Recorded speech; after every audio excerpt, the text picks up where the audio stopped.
नमस्कार साथियों, आज की क्लास में 25 प्लस महत्वपूर्ण जीके जीएस पढ़ेंगे जो कि प्रीवियस ईयर पेपर से लिया गया प्रश्न है।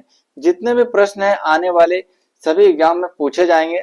तो बिना देरी के वीडियो को शुरू करेंगे और वीडियो तक लास्ट तक आप लोग जरूर बने रहिएगा। पहला प्रश्न है, प्रधानमंत्री आवास योजना का उद्देश्य क्या है? तो प्रधानमंत्री आवास योजना का उद्देश्य है हर गरीबों को क्या करना है, मकान चाहिए, वो भी पक्का। मैंने हर गरीब के पास रहने के लिए अच्छा घर हो। ऑप्शन नंबर ए जो है बिल्कुल सही आंसर है।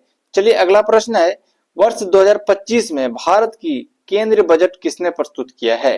तो 2025 में भारत का केंद्रीय बजट जो है निर्मला सीतारमण ने प्रस्तुत किया है, क्योंकि यह भारत की वर्तमान में वित्त मंत्री है। ऑप्शन नंबर ए जो है बिल्कुल सही आंसर है। अगला प्रश्न है, भारत की पहली परमाणु पनडुब्बी का नाम क्या है? तो भारत की पहली परमाणु पनडुब्बी जो है आईएनएस अरिहंत है। ऑप्शन नंबर बी जो है बिल्कुल सही आंसर है। अगला प्रश्न है, काजीरंगा राष्ट्रीय उद्यान किस राज्य में है? तो काजीरंगा राष्ट्रीय उद्यान जो है असम में है। ऑप्शन नंबर ए जो है बिल्कुल सही आंसर है, इसको याद रखिएगा। अगला प्रश्न है, भारत की पहली महिला अंतरिक्ष यात्री कौन थी? तो भारत की पहली महिला अंतरिक्ष यात्री जो है कल्पना चावला है। ऑप्शन नंबर डी जो है बिल्कुल सही आंसर है। अगला प्रश्न है, राष्ट्रपति का कार्यकाल कितने वर्षों के लिए होता है? तो राष्ट्रपति जो है 5 वर्ष के लिए चुने जाते हैं। ऑप्शन नंबर बी जो है बिल्कुल सही आंसर है। अगला प्रश्न है, अंतर्राष्ट्रीय योग दिवस कब मनाया जाता है? तो अंतर्राष्ट्रीय योग दिवस जो है 21 जून को मनाया जाता है। ऑप्शन नंबर बी जो है बिल्कुल सही आंसर है। अगला प्रश्न है, 8वां प्रश्न, ओजोन परत का मुख्य कार्य क्या है? तो ओजोन परत का मुख्य काम जो होता है परावैंगनिक किरण से रक्षा करना होता है। ऑप्शन नंबर सी जो है बिल्कुल सही आंसर है। सूर्य से आने वाले जितने भी हानिकारक परावैंगनिक किरण होते हैं उनसे रक्षा करता है। अगला प्रश्न है, भारत का सबसे ऊंचा बांध कौन सा है? सबसे ऊंचा पूछा जाए तो टिंडरी बांध। ऑप्शन नंबर बी इस क्वेश्चन का राइट आंसर होगा। लेकिन सबसे जब लंबा पूछा जाएगा तब जाकर के हीराकुंड बांध आंसर होगा। चलिए अगला प्रश्न है, 10वां प्रश्न, राज्यपाल को उनके पद से कौन हटा सकता है? मोस्ट इंपोर्टेंट है, राज्यपाल को उनके पद से जो है सिर्फ राष्ट्रपति ही हटा सकते हैं, क्योंकि राष्ट्रपति ही राज्यपाल की नियुक्ति करता है। ऑप्शन नंबर ए जो है बिल्कुल सही आंसर है। अगला प्रश्न है, महात्मा गांधी राष्ट्रीय ग्रामीण रोजगार मनरेगा किस वर्ष लागू हुआ था? तो ये जो है 2006 में लागू हुआ था। ऑप्शन नंबर सी जो है बिल्कुल सही आंसर है। अगला प्रश्न है, संविधान सभा के पहले अध्यक्ष कौन थे? तो फर्स्ट टाइम जो अध्यक्ष थे संविधान सभा के सच्चिदानंद सिन्हा थे। ऑप्शन नंबर बी जो है बिल्कुल सही आंसर है। चलिए अगला प्रश्न है, भारत में राष्ट्रीय विज्ञान दिवस कब मनाया जाता है? तो राष्ट्रीय विज्ञान दिवस जो है 28 फरवरी को मनाया जाता है। ऑप्शन नंबर ए जो है बिल्कुल सही आंसर है। चलिए अगला प्रश्न है, आपातकाल की घोषणा किस अनुच्छेद के अंतर्गत होता है?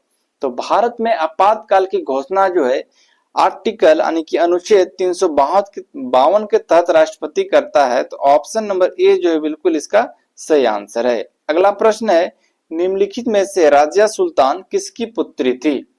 तो राजिया सुल्तान जो है वो जाकर के इल्तुतमिश की एकमात्र पुत्री थी। तो ऑप्शन नंबर ए जो है बिल्कुल सही आंसर है। और ये इल्तुतमिश कुतुबुद्दीन ऐबक के दामाद हुआ करते थे। अगला प्रश्न है, भारतीय राज्यसभा का कार्यकाल कितने वर्ष का होता है?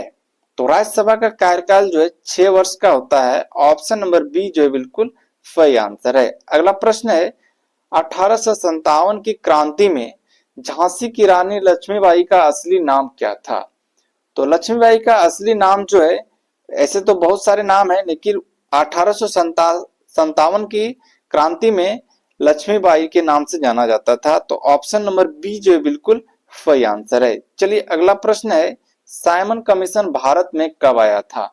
तो साइमन कमीशन जो है भारत में 1928 ईस्वी में आया था। तो ऑप्शन नंबर ए जो है बिल्कुल सही आंसर है इस क्वेश्चन का। अगला प्रश्न हमारा है 19वां प्रश्न, भारत के अंतिम गवर्नर जनरल कौन थे? तो भारत के अंतिम गवर्नर जनरल मोस्ट इंपोर्टेंट है, याद रखिएगा, सी राजगोपालचारी। ऑप्शन नंबर सी जो है बिल्कुल सही आंसर है। अगला प्रश्न है, दिल्ली चलो का नारा किसने दिया था? तो दिल्ली चलो का नारा जो है सुभाष चंद्र बोस ने दिया था। ऑप्शन नंबर बी जो इसका क्या है, सही आंसर है। अगला प्रश्न है 21वां प्रश्न, चंपारण सत्याग्रह किस राज्य में हुआ था? तो चंपारण सत्याग्रह जो है बिहार राज्य से जुड़ा हुआ है। तो ऑप्शन नंबर ए जो है बिल्कुल सही आंसर है और इसका नेतृत्व महात्मा गांधी जी कर रहे थे। चलिए अगला प्रश्न है, राज्यपाल की नियुक्ति कौन करता है? मोस्ट इंपोर्टेंट है। राष्ट्रपाल की नियुक्ति जो है ये जाकर के राष्ट्रपति करते हैं। ऑप्शन नंबर बी जो है बिल्कुल सही आंसर है। अगला प्रश्न है, अकबर ने किस मतलब कौन सा नया धर्म स्थापित किया था? तो अकबर जो है भारत में एक नया धर्म स्थापित किया था, दीन ए इलाही नाम से। ऑप्शन नंबर बी जो है बिल्कुल सही आंसर है। अगला प्रश्न है और यह क्वेश्चन कई बार पूछा भी गया है। अगला है, निम्नलिखित में से खिलजी वंश के संस्थापक कौन थे? तो खिलजी वंश के संस्थापक जो थे जलालुद्दीन खिलजी हुआ करते थे। तो ऑप्शन नंबर सी जो है बिल्कुल सही आंसर है।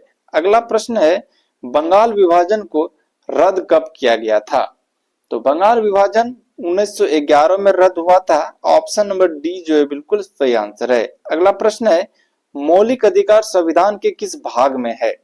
तो ये आप लोगों के लिए होमवर्क क्वेश्चन है, इसका आप लोग आंसर कमेंट बॉक्स में जरूर बताइएगा। वीडियो अच्छा लगा तो वीडियो को लाइक करके चैनल को सब्सक्राइब जरूर करिएगा। मिलते हैं नेक्स्ट वीडियो में।